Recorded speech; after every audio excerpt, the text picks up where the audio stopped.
పెన్షన్ల పంపిణీలోనూ జగన్మోహన్ రెడ్డి ఎన్నికల ఆలోచన చేస్తున్నారని మాజీ మంత్రి అమర్నాథ్ రెడ్డి ఘాటుగా విమర్శించారు. పింఛన్ల పంపిణీకి సంబంధించి వైకాపా నేతలు చేస్తున్న దుష్ప్రచారంపై ఆయన స్పందిస్తూ సోమవారం మీడియా సమావేశం నిర్వహించారు. ఈ సందర్భంగా ఆయన మాట్లాడారు. ఎన్నికలకు పెన్షన్లు ఇవ్వడానికి సంబంధం లేదు. ఎన్నికల కోడ్ వస్తుందని తెలుసు, వచ్చిందని తెలుసు.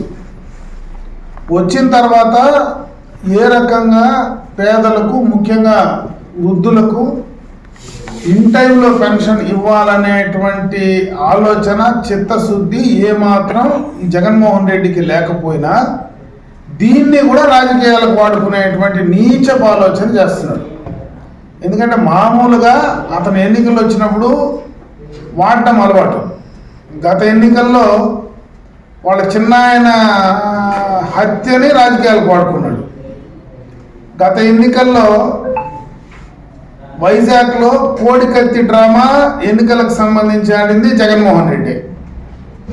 మళ్ళీ ఇప్పుడు ఎన్నికలు వస్తున్నాయి కాబట్టి మళ్ళీ 5 సంవత్సరాల తర్వాత వాళ్ళ చిన్నాయన హత్యను మళ్ళీ తెర మీదకి తెచ్చినాడు.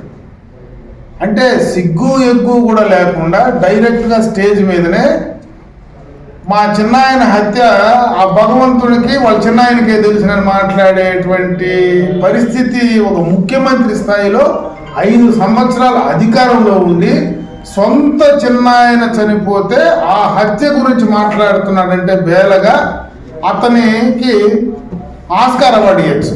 అంటే నటన, అంటే ఆ ముఖంలో కూడా ఏ ఫీలింగ్స్ ఉండవు. చెప్పడానికి అసలు నవ్వుతాడా, ఏడుస్తాడా, లేదా ఇంకేదైనా చెప్తా ఉందా అని అర్థం చేసుకోలేనటువంటి